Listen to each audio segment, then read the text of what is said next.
All right, here we are, another episode. We're going to review, we're going to look at 29 August of Raw and 30 August of SmackDown. So, the plan is for this episode, we're going to go through the matches, we're going to talk about winners, losers, talk about how these storylines are actually going to happen and develop now that there's been a lot of changes. Some heels are now turning face, faces are going heels. A lot is actually happening now. So, the first part of Raw, when we get into this, we talk about you have Roman, you have Kevin Owens, you have Big Cass. They're all talking over the mic. Really, not much really going on there except for that they basically talk about, who's better than who. Ends up in a brawl at the very end of it. Roman Reigns ends up on top. Could that be a cursor of who actually wins the Universal Championship? It could be, but I guess we'll see towards the end of the episode, right? So let's get into it. So Jericho versus Neville. So this is an interesting thing because Neville is now making his return, right? So he's a big NXT star, someone who we all, Gravity Forgot is his big deal. He does these high power moves, kind of reminds you of someone maybe like a Jeff Hardy and Matt Hardy, someone who we've kind of lost in these past years. I mean, in these past years, we've seen a lot of hardcore hitters, people who are not flying off the top rope anymore, not making things honestly very exciting. So this is good for Neville. Of course, Jericho's been around for years, and he's probably going to be around for years to come because they're truly developing his character and making him into someone who is funny on the mic but serious in the ring, and it gives him definitely the best heel format I've seen in a pretty long time for Jericho. Anyway, so we get to the match. We start really looking into it a little bit more, and Jericho kind of owns this match. Neville, this is a good match for Neville as it builds his credibility as a wrestler. Because in recent times we've watched Neville play, or these interesting roles. Not much mic game, not much of anything, and he hasn't really had a huge breakout match. And I think that this is going to definitely help him, even though he loses.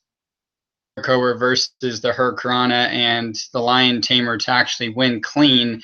No one, I don't think, expected Neville to win this match. I think this was truly just giving Neville a chance to actually grow into his character and grow into being a star that everybody believes he could be. But I think the big thing on Neville here is that the Cruiserweight Championship is now coming back. And so I think Neville break off from mainstream and go into this actual cruiserweight division, which would make sense for Neville because of the high flyer that he actually is. So that's kind of that match in general. Nothing really exciting about it, kind of predictable. So next we go into the Bayley and the New Day. So as we all know, the New Day are great. You've got Kofi, who's bound to be a champion probably someday. WWE champion or something of that nature. They've been tag team champions now for over a year. They've set the record as being the longest reigning tag team. So honestly, this is not a surprise, right? So it's the New Day being the New Day. They're in their matches. They're having the crowd love them. They're obviously the big face of the company when it comes to the tag team division. So what do? They go and they grab Bayley because now we know Sasha Banks is now going to be out for a little while. And so Bayley got brought up from NXT, in my opinion, a little too early. But I think they had to do that to be able to compensate for Sasha being gone. So I think this was actually the perfect thing for Bayley because if you watch the intro, it was probably one of the best intros we've seen in a while because the New Day's music's upbeat, got the crowd going. Bayley comes out, same light scheme, same pretty much everything. The crowd's excited. She's excited. The New Day accept her as a member.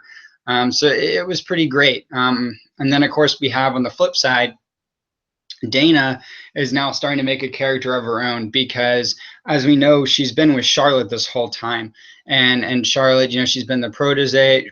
She's been, the person who basically follows Charlotte around and does Charlotte's dirty work.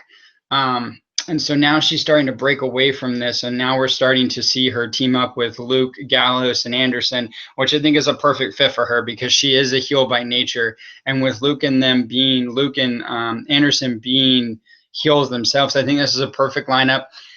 They seem to run really smooth together, so that actually worked out really well. In the end, the match was you know, a typical match. The New Day come out and everybody expects the New Day to win. And then, you know, fortunately and kind of unfortunately, Raw made that happen. So the New Day and Bayley win. I think the interesting part of the match, though, is that Bayley really did dominate this match. She showed a lot in this match. So she comes in the ring, she's, you know, beating over Dana, all that stuff. And so really you're seeing Bayley kind of getting these opportunities to come out and be a star. Could she push for the WWE, you know, the women's title? I don't really know, because, you know, you got Sasha coming back in 2 or 3 weeks, probably maybe a month. Who knows? So she's probably going to try to go for the belt again, considering it should have been hers, you know, for a longer time than it was. But the only reason why Charlotte got it was because she was injured and they had to make some type of story to go along with that. So overall, good match. Bayley and New Day take this one pretty easily. Wasn't that great. I think it was more just a chance to get Bayley out there, and maybe she's already got the fan base. So now it's just a matter of positioning her correctly to get her lined up for the title at some point in time down the road. I would like to see her, because, you know, Sasha and her are best friends outside of WWE. So it'd be interesting to see if they pin them against each other in the actual deal. So I think that would be an interesting storyline and twist to actually have. Will it happen? Probably not, but we can hope, right? That's what we can do. So next we have the Nia Jax. Again, tired of these matches. You know, she comes in and it's basically just a squash match. And I don't understand this. This is, you know, the third or fourth time these matches. I can't even keep count anymore because it's so frustrating. I mean, I get it. They're trying to make her a big deal, a strong diva, but at the same time, when you keep making these squash matches, she doesn't become any stronger. She's got to face somebody that's going to actually give her credibility. So that's enough for that match. Totally just going to skip over it because, quite frankly, I'm tired of them. So next we have Sami Zayn, Jinder Mahal. This was a good match, in the aspect that Jinder Mahal is now making his nice comeback. You know, I think he's good. I think he'll be a great deal later down the road. But I think overall, Sami Zayn had to win. Sami Zayn had to win this match. I mean, it was just obvious. I mean, Sami Zayn knows what he's doing. He's powerful in the ring. He's definitely going to get a chance at the WWE Universal Champion one day. It'd be interesting, though, to see kind of what they do with him.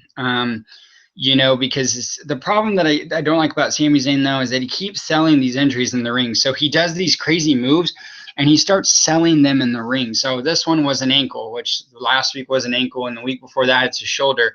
So I don't know if he's actually nursing an injury or if he's actually just playing these off really well. Either way, it's impressive. So overall, Sami Zayn takes the match. Not much excitement out of it, really, besides that Sami Zayn is proving himself to be an elite champion one day. So next we have the Sheamus versus Cesaro. This is this stupid best of 7 thing. And unfortunately, this is really bad for Cesaro. Sheamus needed something because we all know Sheamus hasn't had anything great since before the League of Nations. And then, you know, the League of Nations was what it was.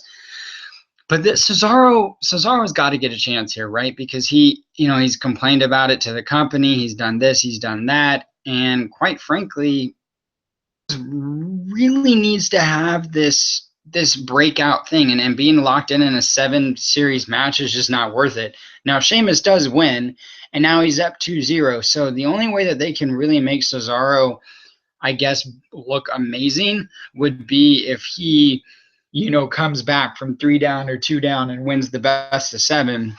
That's the only way that I can really see off as something great. So not really that great, more of a filler match, I guess, than anything. So we'll move on to the next one. This one's not even really worth talking about either, but this is the Braun Strowman match. Again, he's winning off these stupid matches. These whatever you call them, the jobber matches or whatever you want to call them. So he's got to get somewhere. He's got to get a storyline going because he had something really good when he was with the Wyatts, and now he's kind of fallen off more than anything, and that's a little frustrating because I think he's really, really good. The only part in the match that I enjoyed, I guess, is that they brought his heel character out even more when he ripped off the mask of the opponent of Americana, which is good because it shows his heel side. So now we can kind of see maybe a story developing, maybe something like Sin Cara or like Kalisto. I can't remember which one it is. I think it's Sin Cara. But if Sin Cara can now come out and say, I'm going to revenge everything, and then maybe that'll start a feud and Sin Cara will win or Kalisto, whoever it is, will win. And then that will put Braun Strowman in a feud. And the next thing you know, we have something. But right now, we don't really have anything with Braun Strowman. And it's honestly a little disappointing. But anyway, Braun Strowman wins. Moving on to the next deal. So the next deal is this Stephanie versus the Stephanie and Paul thing. I say versus, but really it was just more of a confrontation. And Stephanie talks about how Brock Lesnar is going to pay for this stuff. And mock Stephanie, brings out $500 worth of money, kind of throws it at her. But it was just a weird exchange overall. I mean, it didn't really amount to anything. It was more of just, I feel like it's a time waster, and I think it's very frustrating because I don't think Raw should be 3 hours. I think they could easily make it an amazing 2 hours. But since they have it for 3 hours, they've got to add these 20-minute blurps here and there. And I think this is just a prime example of that blurb. So really not much going on here. Just really bickering back and forth. You could tell there were a couple moments, though, where they did ad-libs and stuff based off the crowd, and Stephanie did a really good job at that. Interesting, though, is that Stephanie is kind of starting to turn a little face. If you've noticed in the past couple of weeks that she's kind of gone off her heel edge and kind of the crowd and going with stuff. So maybe we'll see something where she starts actually, becoming a face and being liked by the audience. I don't really know. I guess we'll see. More to come next week on that. Next, we have O'Neal versus Young. Young wins this match. This one wasn't really all that great, except for at the end, when O'Neal loses and he ambushes Bob and Young, backstage and gets the last laugh, as you would call it.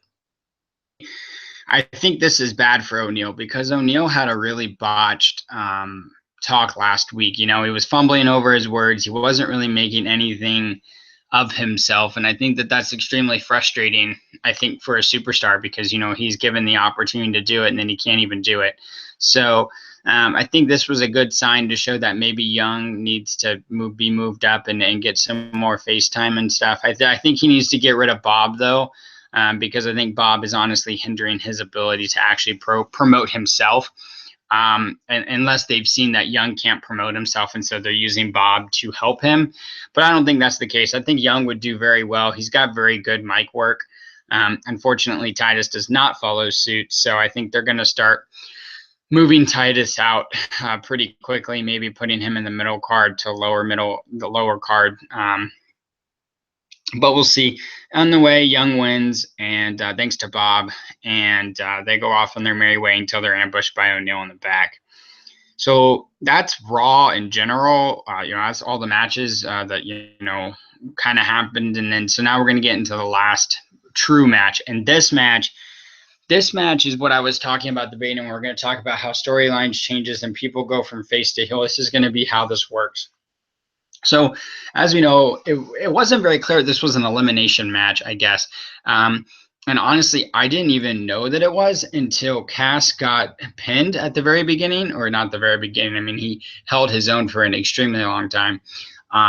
But when Cass got pinned, I actually thought it was over. And I was like, you've got to be kidding me. Like, this is it, But unfortunately for us, it was an elimination match. So, of course, Big Cass goes first. I kind of spoiled that one already. But Cass looked really good in this one. It would have been interesting to see if Cass would have won because I would have liked to see the duo of Enzo and Cass, Enzo being his manager, to help him on the mic. I thought that would have been extremely interesting, but that's just obviously not the case. But I do think that they might move Cass down for you have the United States, you got some titles out there that he could maybe go for. So I think he's going to be a champion one day. I think Cass is very good. He's got the figure for it. He's very big. He's very broad. He's good. He just needs to work on his mic game a little bit, which is where Enzo would come in and help him there. Next, Reigns goes down but not before. So the match is going, everything's going, I guess as planned, and you start seeing Roman really start taking over this match. KO gets knocked out of the ring, things of that nature, and you start thinking, no, they won't do this. There's no way they'll make Reigns the champion again after everything he's been through. I know that people are tired of hearing about it, but it is what it is, and the fans don't like him. So you can't do that. And so it was interesting. So the match is going on outside. Everybody's happy. Everybody's doing stuff. And next thing you know, Triple H comes out of nowhere. And I thought that this was very interesting because, as we all know, Triple H is the person who is behind NXT. And so he is the one that does all the stuff behind the scenes and whatnot. And so maybe there's going to be an NXT push. So maybe that's why he came out and did this. But anyway, so he gets at Reigns, and you think, okay, he's going to obviously pedigree Reigns. That one was obvious. So he pedigrees Reigns. KO's out on the other side of the ring. He throws Reigns in, and then he tells Seth, go in the ring, go in the ring. And he pushes him into the ring. You're like, no, he's going to hand him the championship. This makes complete sense, right? Because Seth has been in the pocket of the Authority. I mean, he hugs Steph all the time, and they laugh and giggle. So you're like, oh my gosh, this is how this is really going to happen. You've got to be kidding me. And he pins Roman, and then next thing you know, you're like, oh gosh, here we go. So Triple H goes and gets KO the ring. And you're like, oh my gosh, there's no disqualification, so he's going to do the same thing. So he goes over, and Seth, of course, gets up, and you can see the grin on his face, the typical heel grin. He knows he's going to win this match.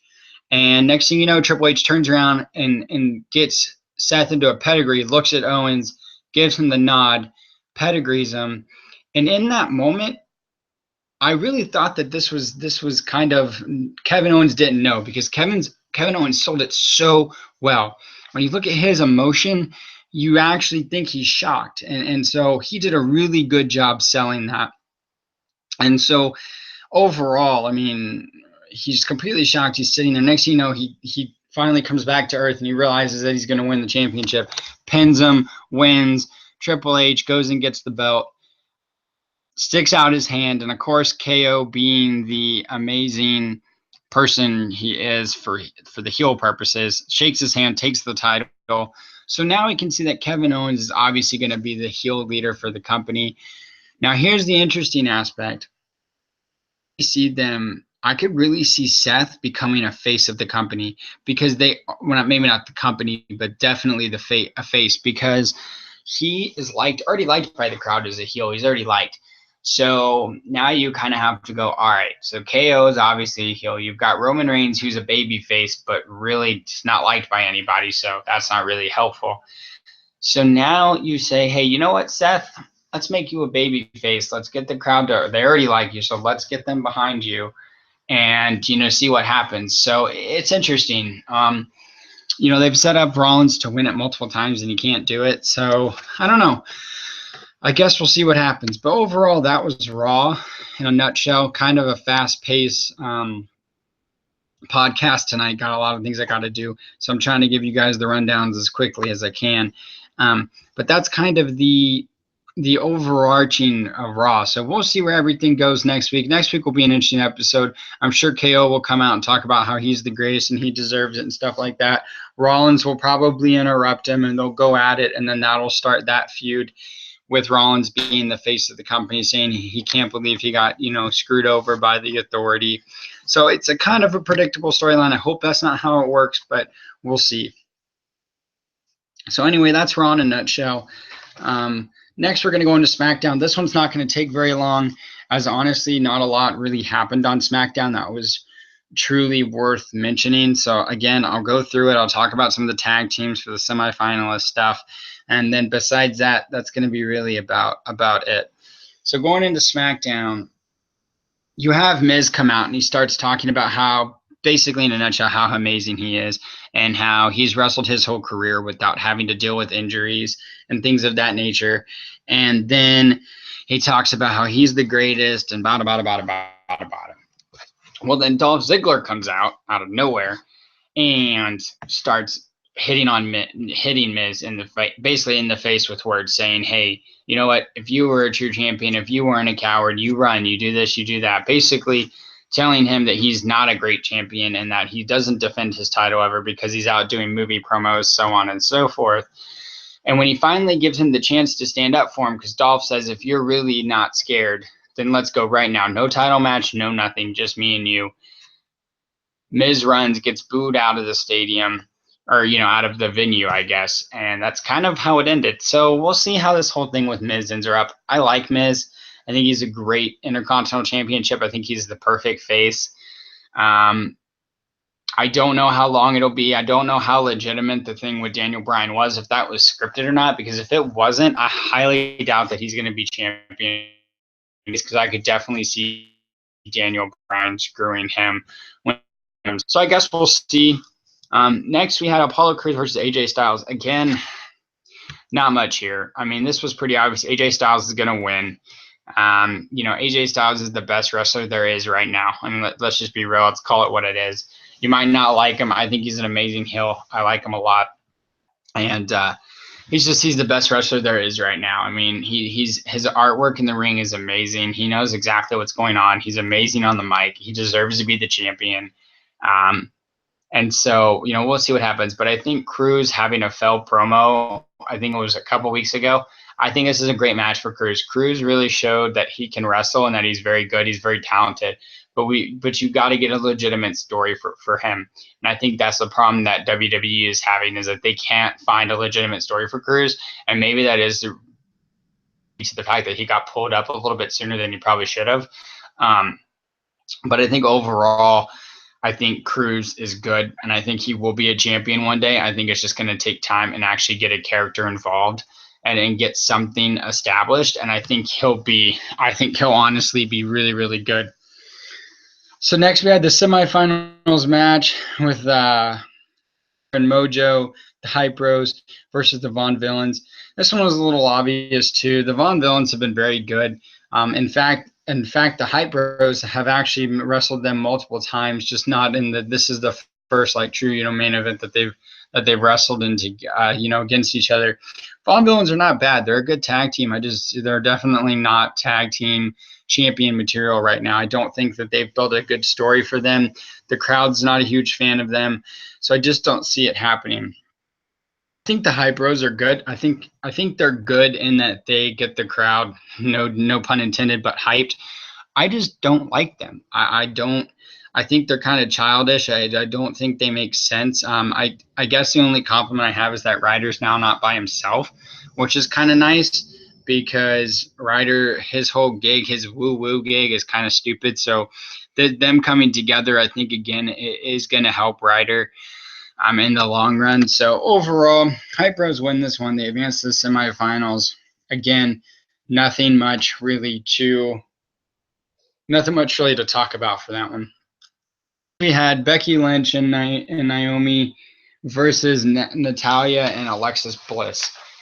And of course, Nikki comes out and talks about herself on ringside with the, commentators and things of that nature, because, it's a big deal that she's back now. And you have Becky Lynch. Here's the frustrating part and I'd say this every time on my podcast, pretty much. Becky Lynch always loses. In fact, I mean, she won last week, I guess, but overall, she always more than likely is going to lose. And this is what's very frustrating, because she was the number one draft pick. She was their number one diva draft pick, sorry. But she loses. She can't win. And you pair her up with Naomi, who's not bad, but she's not great. And then you put Natalya and Alexis Bliss, great match for her. Natalya has spoke for herself. She's a great wrestler, so I don't think this was really for Natalya. I think this was really more for Alexis Bliss. I think she's coming up really strong. And quite frankly, I wouldn't be surprised if they put her versus Becky Lynch for the women's title. I really think it's going to be them two. I think maybe that's the reason why Becky Lynch lost. I don't really know, but I think those two together will be very good. I'm really hoping Becky Lynch wins the title, because I think she does deserve it, even though she does lose every week. I think that you take a huge risk not giving the championship to your number one pick for women. I think that you should do that, because that's what you're telling the WWE fans is, hey, we believe in her. She's the number one. So let's give it to her. Is Carmella. So Carmella comes out and attacks Nikki from behind. Now, if you guys know, last week Carmella did the same thing with Nikki. Surprise attacked her. So we're seeing Carmella turn to a heel, which is kind of nice. I like it. I'm glad that she's past her, whatever the heck her gig was before, whatever that was. Who knows what it was. I'm glad that she's past that and she's actually coming into herself as a heel. I think this is actually a perfect thing for her. So we'll see how this comes more into effect. I wouldn't be surprised if they do some type of match together or something like that. But I guess we'll see. Time will tell on that one. So next you have the Headbangers versus Heath Slater and Rhino. Now, of course, they do this little promo with Heath Slater and Rhino talking about how he has to support all his kids and all this stuff, and this has been an ongoing thing. I don't think Heath Slater is ever going to get signed. I think this is the perfect gig for him. I think he's having a lot of fun doing it. And so I don't know. We'll see. I don't think they make all that great of a tag team, though. Heath Slater and Rhino. I don't think they're very good together. I just think that Heath Slater is, everybody chants every week, we want Slater, right? So he's definitely loved by the fans. And so they're obviously going to let them win against the Headbangers. I think the Headbangers are, they've been around. They were around for a very long time, wrestled for a long time, took a hiatus, and now they're back. And quite frankly, I don't know why. I don't know if maybe it was because they wanted Heath Slater and Rhino to actually have a legitimate match with the tag team, because quite frankly, there's not very many tag teams left on SmackDown that are worth anything. So I think that this was a great way to do it, is bring back someone that, people could connect with, and then ultimately give Heath Slater and Rhino the win. Again, ended with a gore. Good job, Rhino. 1, 2, 3. Next match. So we had Dean Ambrose versus Corbin. This was a great match. I thought overall it was good. Corbin kicked his butt early. Early. This was throughout the match, even towards it. He manhandled Dean Ambrose, for lack of a better term. He absolutely killed Dean Ambrose. It was amazing. Corbin's a very good wrestler. He will be a champion one day. But the interesting part of the match was Styles was sitting on the outside. Of course, Styles and Dean have been going back and forth about who's going to be champion. And, Styles Corbin in the face off the I guess it really wasn't by accident. Dean threw him into the thing and he kicks him. Of course, that means a DQ. So Corbin is going to win, but, he wins by DQ. But the interesting thing is that Dean ends it with a dirty deeds and, boom. And then, of course, Dean and AJ go at it. So this is very interesting. I don't know why they ended it that way. I don't know. What they could have done was just have them go back and forth. Dean, I don't know, I guess dirty deeds him, and then he smarts off to AJ. AJ gets in the ring and starts, going ham on him or something. I just found it interesting the way that they ended that with a DQ. I hate DQs and I hate uncertainty matches.